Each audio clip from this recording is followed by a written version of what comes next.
Hello students, I hope you are all fine and enjoying your time at home. It is because our beloved friend COVID-19 is moving all around. Anyway, may Allah bless us all. Today, I'm going to discuss about demand and supply, which is a very important topic in economics. This clip is for those students who are studying economics and business studies. In this clip, I'll try to cover demand curve. In the free market economic system, we set price by the forces of demand and supply. Now, what is demand or effective demand? Effective demand is the amount of a good that buyers are willing and able to buy. We need both willingness and ability. If one is missing, then it's not effective demand. There are two laws of demand.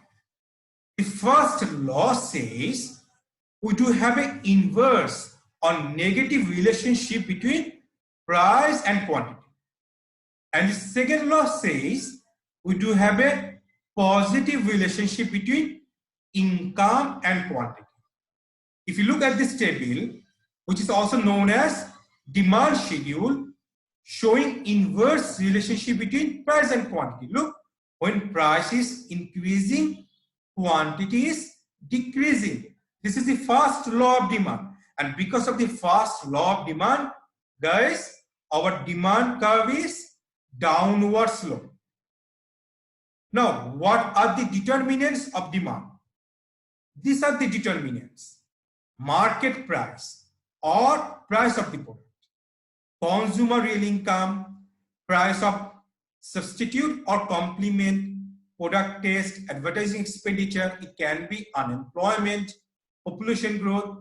Now, these factors indicate a change in quantity demanded or a change in demand. If you look, the first diagram is showing movement along a demand curve, which happens when there is a change in the price of the product.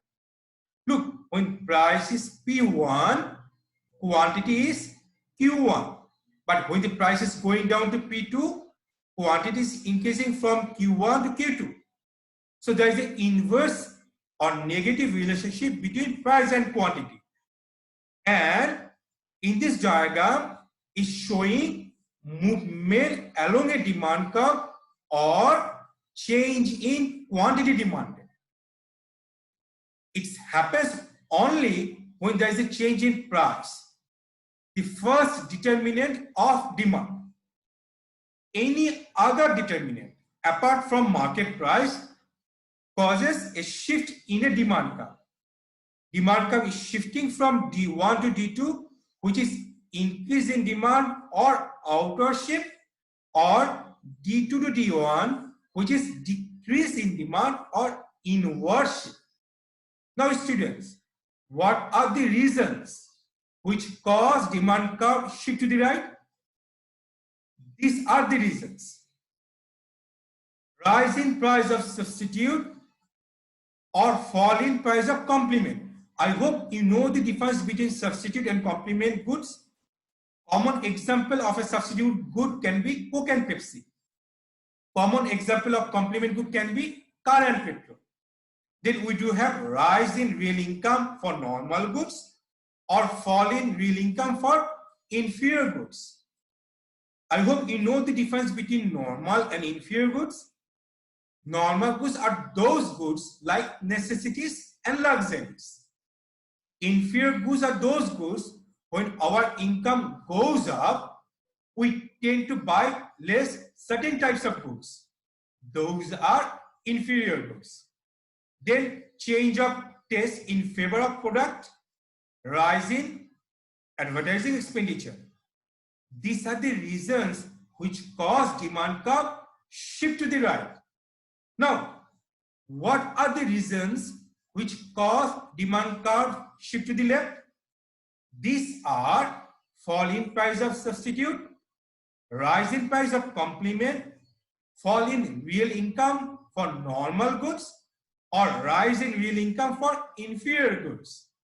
Then change of taste against product, falling advertising expenditure. So these are the results which cause demand curve shift to the left, or we also call it inward shift. Now, what is the demand function?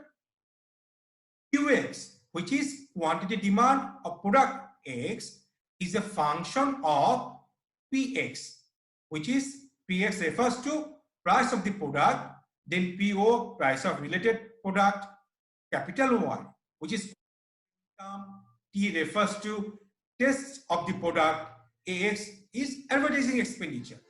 Alright, this is the demand function. Now, in this clip, basically I have covered demand curve. We have discussed effective demand. Then we have discussed different laws of demand. There are two laws of demand. Then we have discussed the different determinants of demand. We have talked about a change in quantity demand or movement along a demand curve and change in demand or shift in a demand curve. Then we talk about demand function. All right.